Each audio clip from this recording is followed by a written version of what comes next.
Abdul Hamim Jauzi, dari LBH Keadilan berniat melaporkan Ashanti ke Komisi Perlindungan Anak Indonesia, KPAI. Hal itu menyusul dengan dugaan tindak penelantaran yang dilakukan Ashanti kepada anak angkatnya, Muhammad Putra. Namun sebelum melaporkan hal tersebut, Abdul ingin melihat respons Ashanti.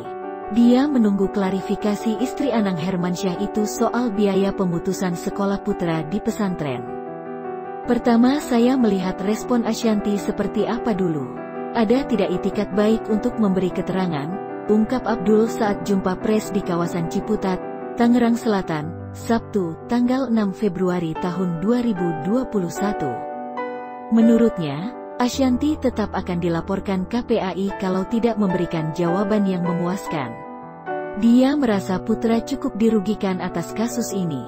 Ketika tidak ada klarifikasi, ini ada hak pendidikan yang dirugikan. Putra ini dirugikan. Biasanya kita akan melaporkan ke KPAI, tuturnya. Namun laporan bakal dilakukan setelah mendapat persetujuan dari orang terdekat Putra. Tergantung nanti, saya juga mau bicara dengan kakaknya. Apapun karena masih ada kakaknya.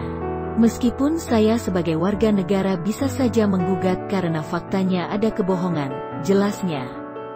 Saya merasa dibohongi Ashanti. Putra ulang tahun diberi handphone. Faktanya Putra tidak menerima, sambungnya lagi. Sebelumnya, Putra adalah bocah yang viral di media sosial karena berjualan cilok di usia yang relatif masih kecil. Setelah heboh, Abdul dan rekan-rekannya pun berinisiatif menggalang dana pendidikan untuk Putra melalui Kitabisa. Dana itu dikelola untuk keberlangsungan hidup Putra dan saudara kandungnya.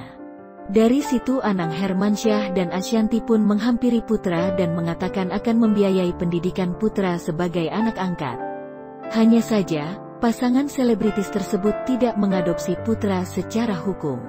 Karena dijanjikan akan dibiayai, Putra yang sebelumnya sekolah di SD di Jurangmangu, Ciputat, Tangerang Selatan dipindahkan ke sebuah pesantren di Bogor, Jawa Barat.